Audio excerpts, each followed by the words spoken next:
Hey everyone, and welcome to episode 9. Oh, hell no, you still ain't using that phone. I'm future you, and I'm about to hit you with a little upgrade. Oh, sweet, a new webcam. And to go with that better picture, how about some better sound? Oh, new headphones also? I can't wait to. Wait a minute. These headphones are hanging on for dear life. There's only so much I can do for you right now, man. Just make it work. Hey everyone, it's Greg, and welcome to episode 9 of GG3. And as you saw before, it was so nice of my future self to gift me with a new webcam.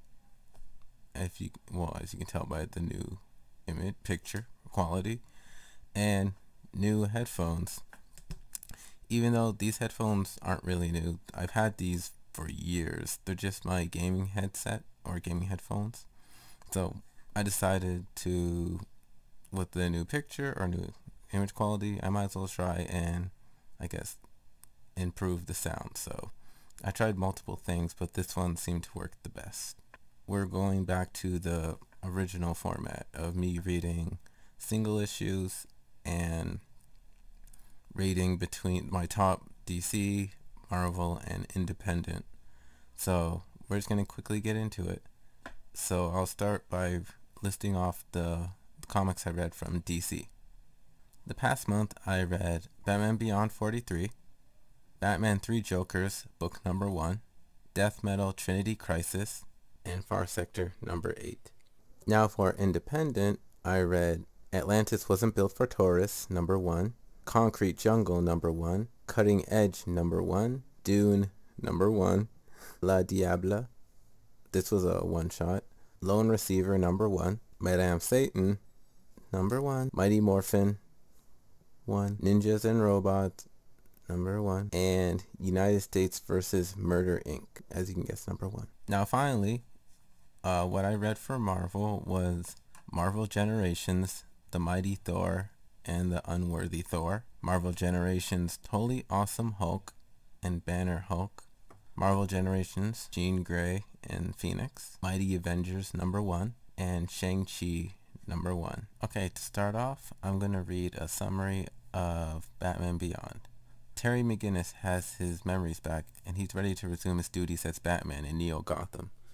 But as soon as he comes home, so does Goliath, man-bat pet of Damian Wayne. What adventure with their heir of the demon lies in store for Batman Beyond? Pros and cons? Pros, I would say, one thing I noticed in this issue was you can notice how, I guess, Terry's, I guess, it's not it's a slight change in personality. Sorry, based off of what happened in the previous arc. He where like he lost his memories, then he almost got his body taken over. I hope I'm not spoiling too much from the other story, but yes, he almost, I guess we'll say he almost died, and then like last second he was saved, and then obviously problem resolved. But that same conflict is still with him, and it's kind of like, it's like, I'm not gonna disappear again, or like I'm not. It's like, I guess he kind of being using, in the one instance he was using like excessive force, but so I do like how it shows that he's growing, changing as a person. Cons, one of the reasons I enjoy Batman Beyond, or even Batman in general, it has I guess I like the serious tone, kind of. Like, obviously there's sprinkles of like jokes here and there, but saying that, there was, for example, one scene in this issue where, well, in the previous thing, the Batcave got destroyed. So they needed a new hideout. And I guess Bruce, I don't know if he bought this new area or if it was already in his name. He's just using it now.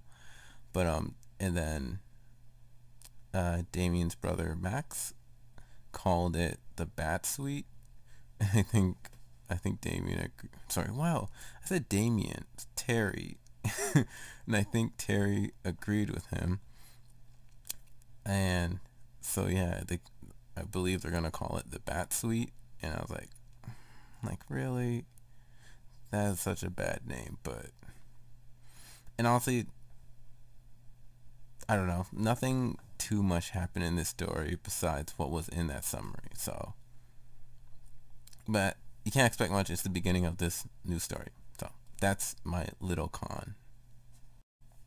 So now I'm going to read a summary of Batman, the Three Jokers.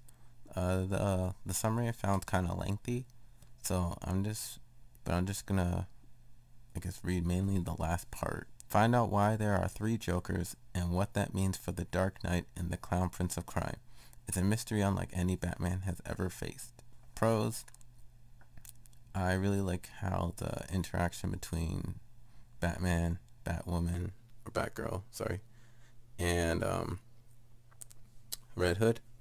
And I guess even the interactions between the three Jokers I like too. Con, only one I can think of is just didn't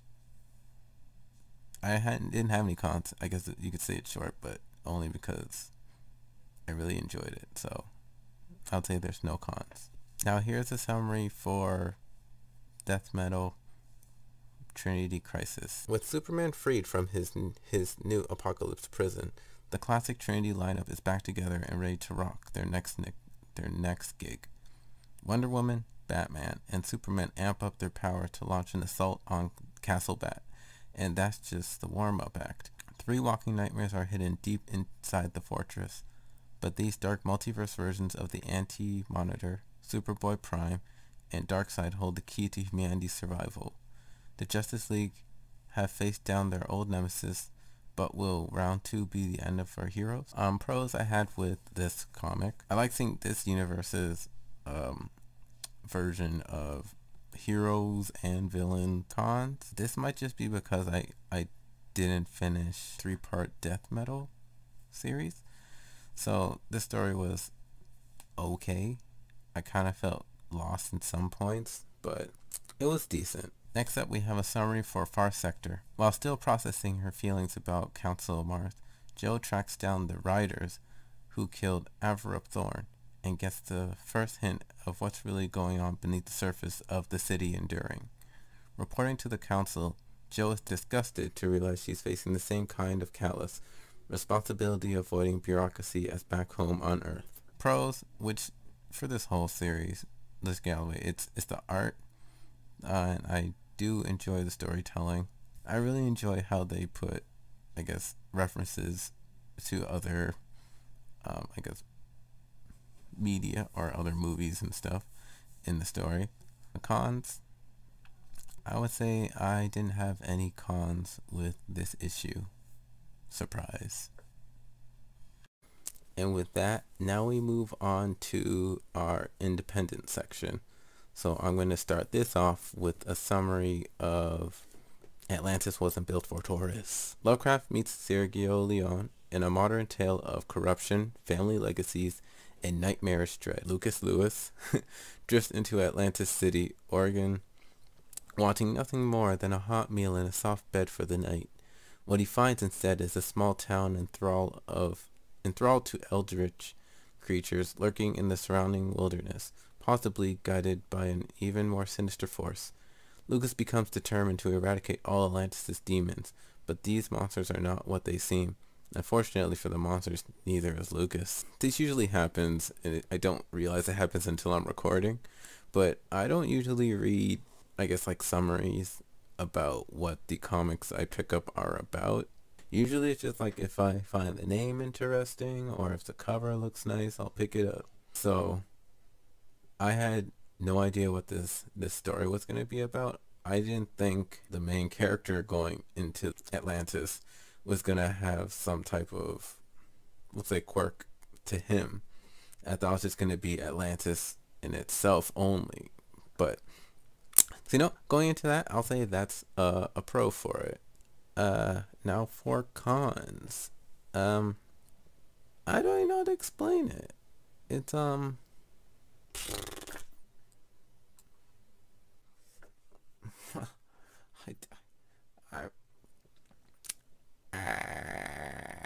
my brain. The story seemed okay, but see, you know what? This is on me. There's no real con, cause I was only gonna say, since the story's not going how I thought it was gonna go, I'm like, what? But that should be a good thing. And obviously, I said that was a good thing. So no con. Next, here's a summary for the comic Concrete Jungle. When a rogue telepath begins hijacking unsuspecting minds and bodies to commit vicious crimes, crooked detective Annie Brunson is charged with cracking the case with her new straight-laced telepathic partner, Faith Jones. Set among a backdrop of urban decay, exotic aliens, robots, and genetic mutations. In this city, there are no good guys. There are no bad guys. There are only survivors. Pros for this? This is the first. I don't really got any. So we're just gonna hop into cons. I don't have a problem with like swearing and cursing, but it was just too much. It was just like every other sentence, it was F this, F that, or it's talking about like, I don't know, just insulting each other. And like but yeah, it's got annoying to me. So yeah, that was a con. I really wanted it to be done. And now on to Cutting Edge. Here's a summary for that.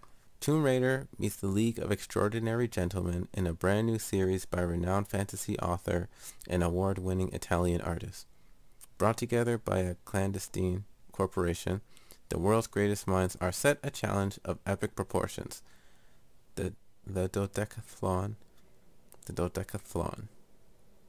Not the mouthful. Unlikely alliances are made in order to fulfill the quest and uncover the mysterious truth behind it all.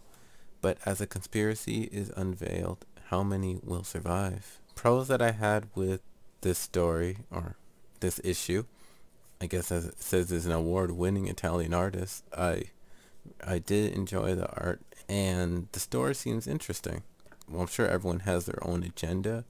Cons, only con I can think of for it, something happens in this issue, without giving it away, and then I was thinking, damn, already? Next up, we got Dune. Set in the years leading up to Hugo and Nebula award-winning Dune, which inspired the upcoming feature film from Legendary Pictures, Dune, House of Atreides, transports readers to the far future on the desert planet Arrakis, where Peridot Kynes seeks its secrets. Meanwhile, a violent coup is planned by the son of Emperor Elrod.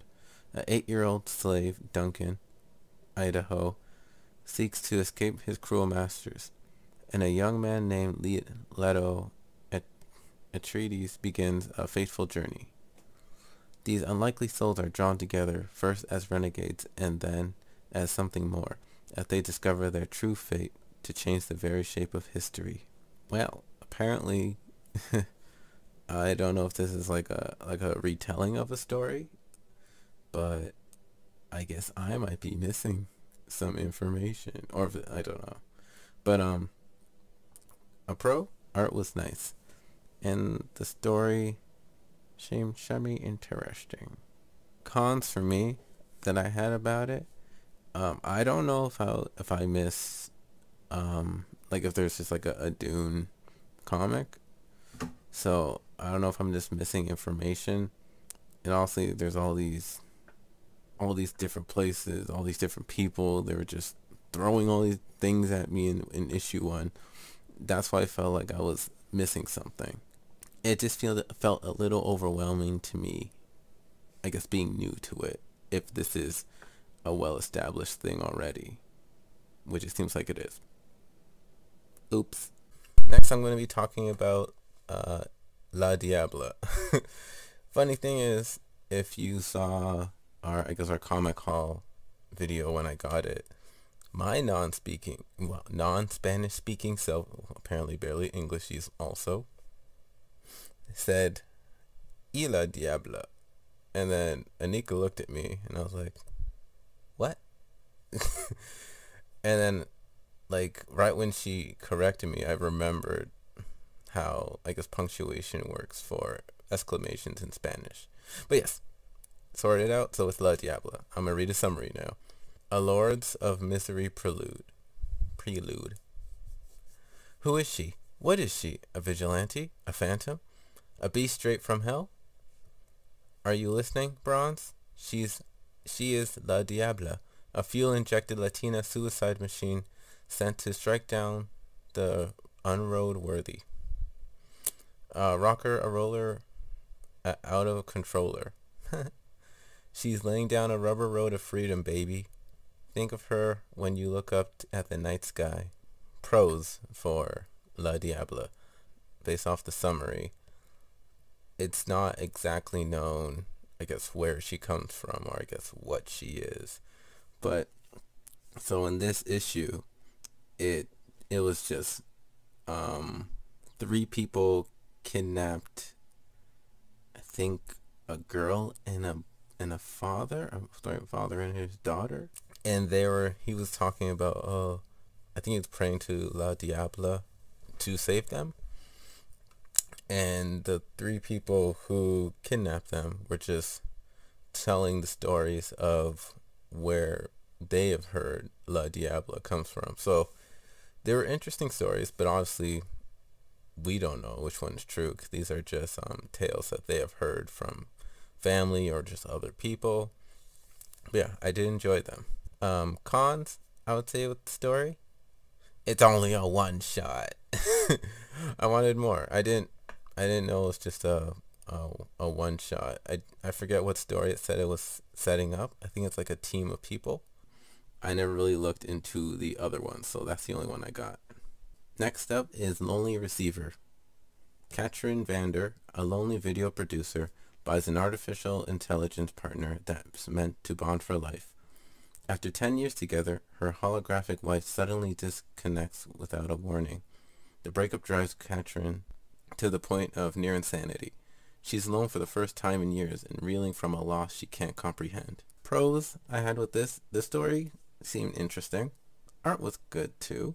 I would say, I guess another pro would be, I am kind of curious about how it continues based off how it ends. Con, then, it was just kind of confusing, which is partially the reason why I would want to read another one, to see if things start making more sense.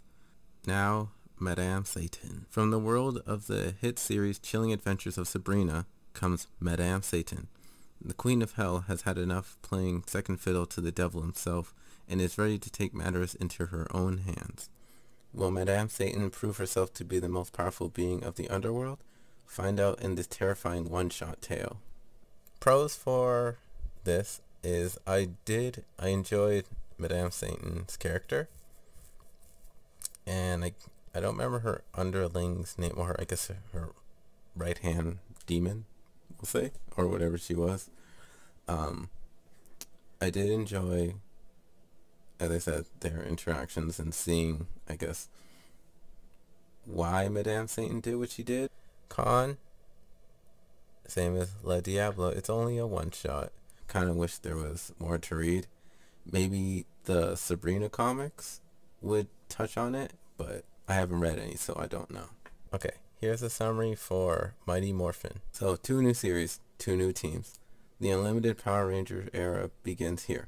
But who is the new Green Ranger, and are they friend or foe? The Mighty Morphin team is on a collision course with an even deadlier Lord Zed, who has a new mission and a new motivation, one that will change everything you thought you knew about our heroes. But even if the Mighty Morphin team can all find a way to survive Zed and the mysterious new enemies, they will discover the greatest threat to their future is the shocking secret of Zordon's past. Prose from Mighty Morphin. It's the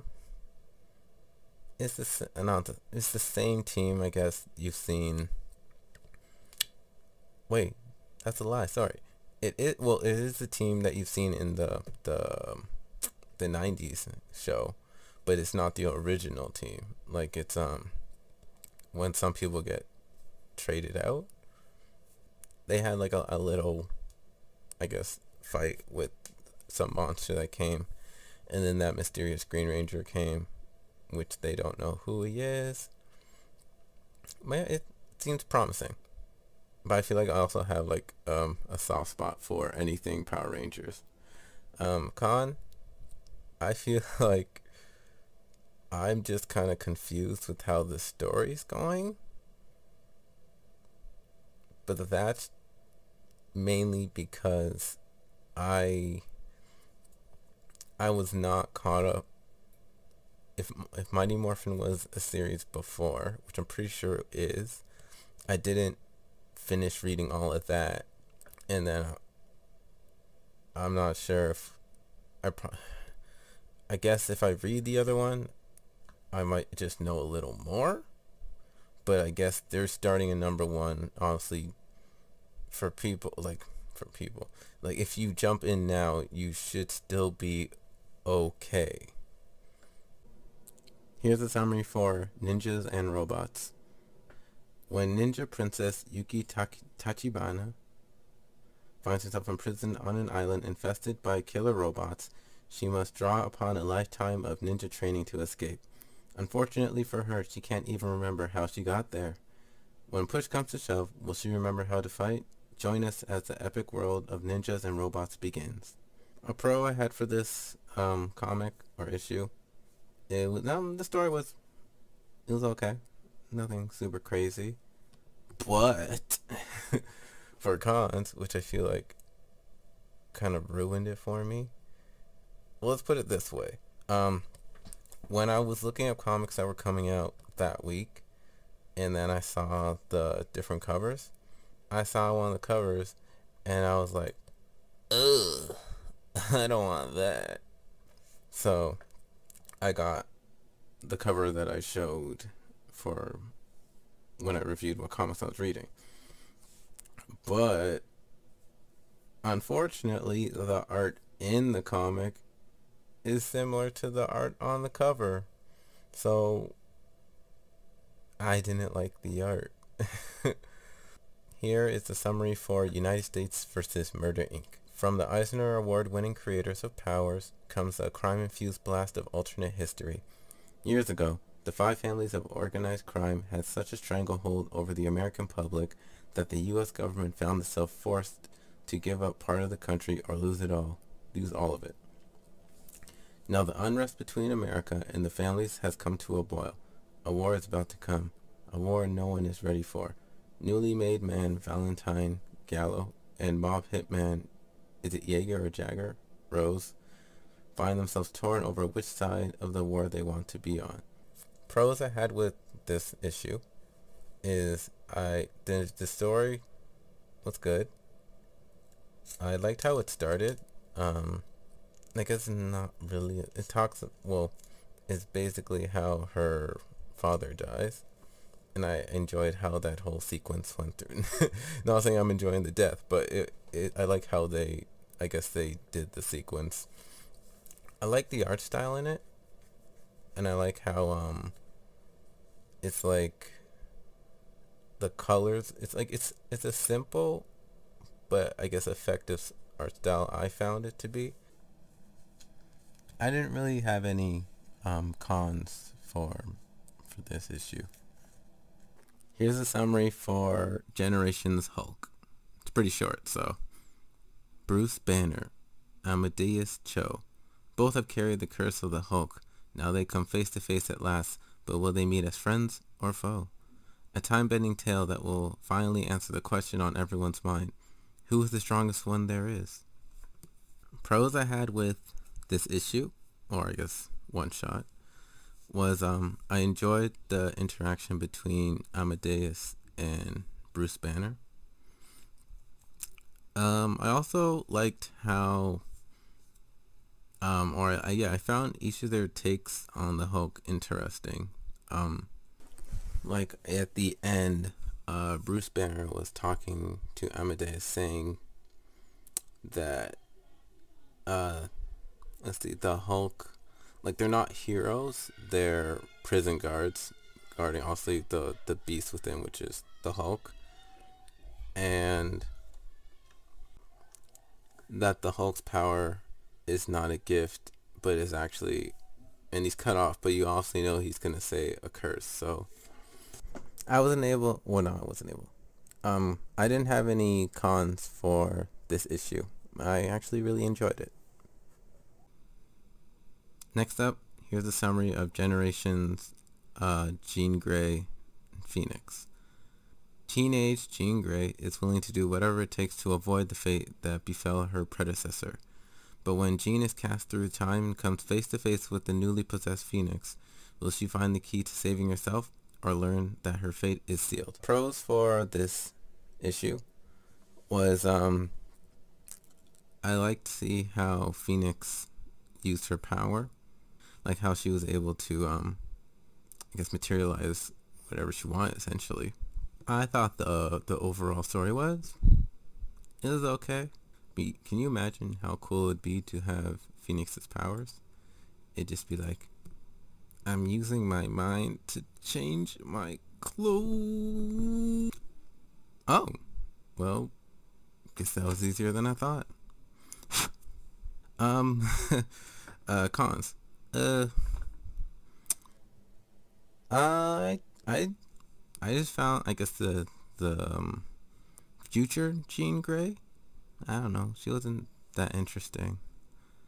But I guess it just shows like the contrast between like Jean Grey, she's not very confident.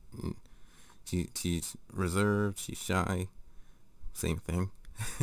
And then you see Phoenix, who's full of confidence, and you see the difference between the two people, even though I guess they're the same person. So, was that a con? Yeah, con. I don't know. You know what? I guess that's not really a con then. So, I didn't find the story that captivating. That's my only con then. Onward to Thor. Generations Thor. When a battle goes south, Thor finds herself in ancient Egypt, facing a young Odinson. A misguided party of Vikings has bitten off more than they can spear. When the Prince of Asgard answers their cry for help, he ends up in a fight no axe alone can win. An apocalypse is not one for mercy. Can a not yet worthy god and a time-lost hero take on one of the world's most powerful mutants at the height of his empire? And what does their encounter mean for the future of the two Thors? Pros I had for this would be, I liked seeing, I guess, Thor before he had his hammer, or as I said, before he was worthy. It was interesting also to see Thor interact with the humans. I didn't realize this was, I guess, like I don't want to say a common thing, but I thought like in the Thor movie when he came down and hanging out with all the humans, I thought this was like a once in a lifetime thing, something like that. Cons, I hoping that, I guess, while that battle ensued with the female Thor, in the process Thor would become worthy, and then he would have the hammer, and then they would both be fighting with their own hammer against Apocalypse. Next up, we have Mighty Avengers. The Avengers are light years away in space, contending with the Builders. Thanos' Marauders ransack the Earth, doing as they please. Who will stand in defense of mankind? Luke Cage, Superior Spider-Man, Spectrum, White Tiger, Power Man, and a mysterious figure in an ill-fitting Spider-Man Halloween costume. These unlikely heroes must assemble when no one else can against the unrelenting attack of Proxima Midnight. Pros I had with this are with Superior Spider-Man. I heard that it's just Dr. Octavius in Peter Parker's body, but I didn't realize it would, as dumb as it sounds, I guess saying it, I didn't realize it was going to be Dr. Octavius's personality. I kind of thought he was going to try to continue the facade of like, oh, I'm Peter Parker. So I kind of thought he was going to act like him. But no, he is just Dr. Octavius in Peter Parker's body. So he's pretty condescending to other people, at least that he sees inferior to him, because he's superior. So I enjoyed, I guess, the interaction, not just with Spider-Man and Luke Cage, but with all the heroes of the team. And it seems like the story is going to be very interesting going on. Cons that I had with this, I think I really only had one con. I don't know who that guy is in that the ill-fitting Spider-Man costume. I have no idea who that is. I don't know if we should know who this person is, but I'm lost. No, I'm lost, but I don't know who it is. So that's the only con I have.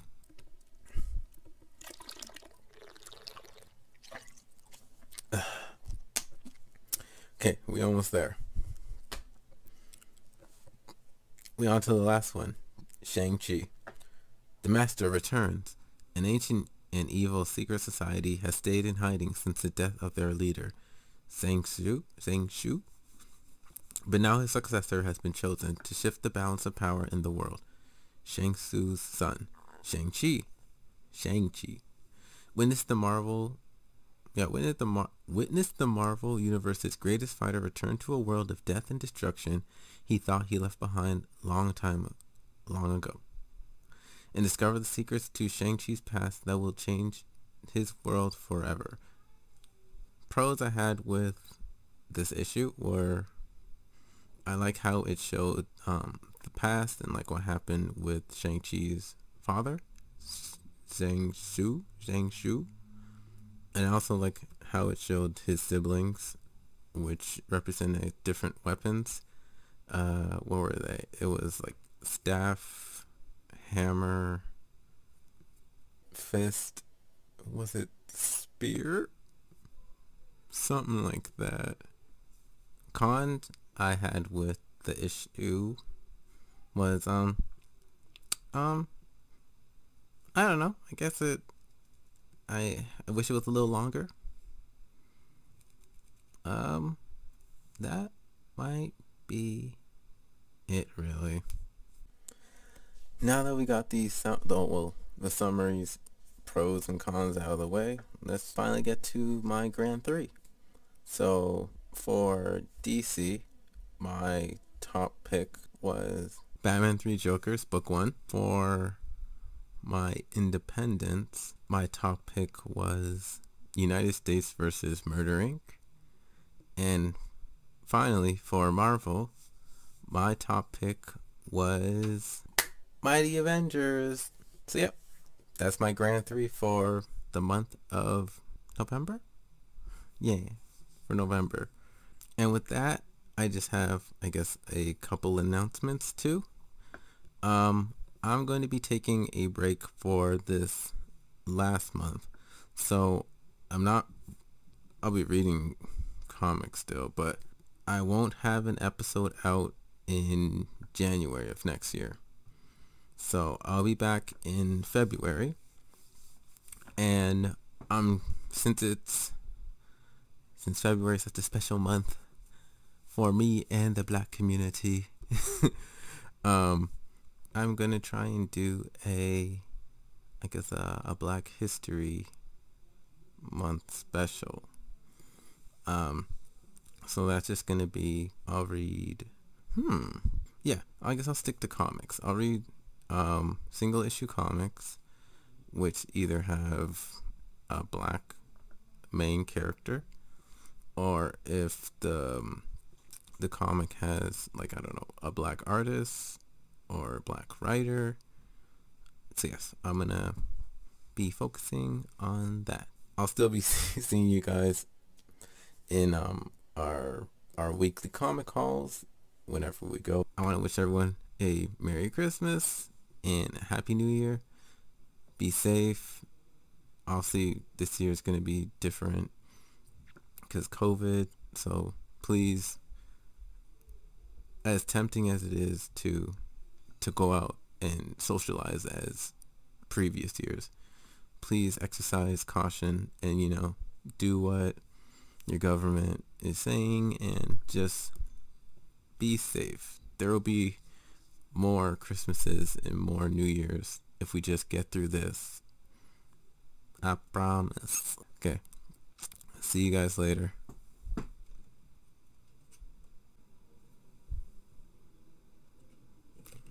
Hey. You thought that was it? Nope.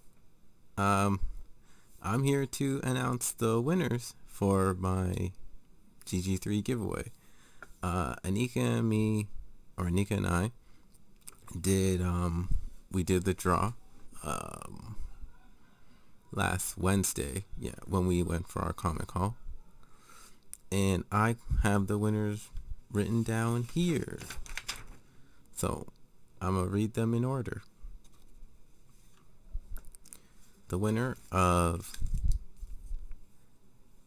this, geez, the glare is killing us, of X of Swords Part 3 of 22 Wolverine Timeless Alex Ross cover is Secret Stairway Comics. Next up, come on, Claire, there we go. The Earth's Mightiest Heroes Avengers Another Timeless Alex Ross Black Panther cover. The winner of this one is Batman Famindo. Sorry if I butchered your name. And finally, the comic that had the most entries, this Spawn, what number is it? I think it's 311. Yep, Spawn number 311, Chadwick Boseman cover. The winner of this one is ShangChi. So congratulations to everyone who won. I will be messaging you if between, I guess, today and tomorrow. I'll be sliding into those DMs respectfully and I'll be getting an address for where I can be mailing these to, and I will try and get these off by, we'll say, the end of the week. Really hope that they make it to you guys in time for Christmas, because I guess this is essentially my Christmas gift to you guys, and I want to thank you guys all for watching, and I hope I can continue to count on your viewership and helping me expand my viewership. Thanks again, and Merry Christmas.